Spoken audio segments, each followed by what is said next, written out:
ಅದಕ್ಕೆ 2-3 ಅರ್ಜಿ ಹಾಕಿ ನಿಮ್ಗೆ ಎಷ್ಟು 3,000 4,000 ಖರ್ಚಾಗುತ್ತೆ. ಇಲ್ಲಿಂದ ಕೊಡ್ಬೇಕು ನಾವು? ಅಪ್ಪ ಅಮ್ಮ ನಮಗೆ ಓದಿಸಿದ್ರೆ ಕಷ್ಟ, ಓದಿಸಿ ಇವತ್ತು 18-20 ವರ್ಷ ತನಕ ಓದಿಸಿದಾರೆ, ಸಾಲ ಮಾಡಿದಾರೆ ಅವರು. ಇವಾಗ ಕೂಡ ಈಗ ನಾವು ಅರ್ಜಿ ಹಾಕ್ಬೇಕಾದ್ರೆ ದುಡ್ಡು ಕೊಡ್ಬೇಕಾದ್ರೆ ಯಾವ ನ್ಯಾಯ ಇದು? ಇದನ್ನು ನಾವು ಸಂಪೂರ್ಣವಾಗಿ ನಿಲ್ಲಿಸ್ಬೇಕಂತ ನಾವು ಹೇಳ್ತಾರೆ. ಮತ್ತು ಇನ್ನೊಂದು ಭಾಳ ಬೇಡಿಕೆ ಏನಂದರೆ, ನೀವು ಎಕ್ಸಾಮ್ಸ್ ಬರೆಯಕ್ಕೆ ಹೋಗ್ತಾರಲ್ಲ, ಸಂದರ್ಶನಕ್ಕೆ ಹೋಗ್ತಾರೆ, ಎಕ್ಸಾಮ್ಸ್ ಹೋಗ್ತಾರೆ, ಅವಾಗ ಸಾರಿಗೆ ವ್ಯವಸ್ಥೆ ಉಚಿತ ಆಗಬೇಕು. ಹೆಣ್ಣು ಮಕ್ಕಳಿಗೆ ಈಗ ಆಗಿದೆ, ಆದರೆ ಎಲ್ಲರಿಗೂ ಆಗಬೇಕದು. ಅದರ ಟ್ರೈನಲ್ಲಿರ್ಬೋದು, ಬಸ್ಸಲ್ಲಿರ್ಬೋದು, ಉಚಿತ ಸಾರಿಗೆ ವ್ಯವಸ್ಥೆ ಮಾಡಬೇಕಂತ ನಾವು ಕೇಳ್ತಾರೆ. ಇಂಥ ಬೇಡಿಕೆ ನಾವು ಕೇಳಬೇಕಾ ಕೇಳಬಾರ ಸ್ನೇಹಿತರೆ?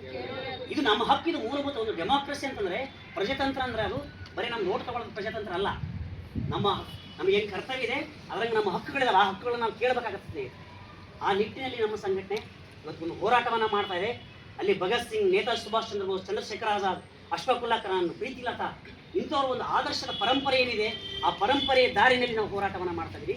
ಇದು ಒಬ್ಬ ವ್ಯಕ್ತಿ ಮಾಡೋಕ್ಕಾಗಲ್ಲ ಸ್ನೇಹಿತರೆ, ನೀವೆಲ್ಲರೂ ಕೂಡ ಬೀದಿಗೆ ಬರಬೇಕಾಗತ್ತೆ. ಇವೆಲ್ಲ ಬಂದರೆ ಈ ಒಂದು ಹೋರಾಟ ಸಕ್ಸಸ್ ಆಗುತ್ತೆ ಅಂತ ನಾನು ಹೇಳಕ್ಕೆ ಇಷ್ಟಪಡ್ತೀನಿ. ಮತ್ತು ಬೆಂಗಳೂರು ಚಲೋ ಇಟ್ಕೊಂಡಿದ್ದೀವಿ ನಾವು. ಫೆಬ್ರವರಿಯಲ್ಲಿ ಅಧಿವೇಶನ ಬರ್ತಾ ಇದೆ. ಈಗ ಅವರು ನೋಡ್ರಿ, ಧಾರವಾಡದ ಹೋರಾಟದ ಪ್ರಭಾವದಿಂದ ಮತ್ತು ಬೇರೆ ಬೇರೆ ಜಿಲ್ಲೆಗಳ ಹೋರಾಟದಿಂದ ಏನಾಯಿತು, ಅಧಿವೇಶನದಲ್ಲಿ 56,000 ಪೋಸ್ಟ್ ನೇಮಕಾತಿ ಮಾಡ್ತೀವಿ ನಾವು ಅಂತ ಹೇಳಿದ್ರು ಹಂತ ಹಂತವಾಗಿ.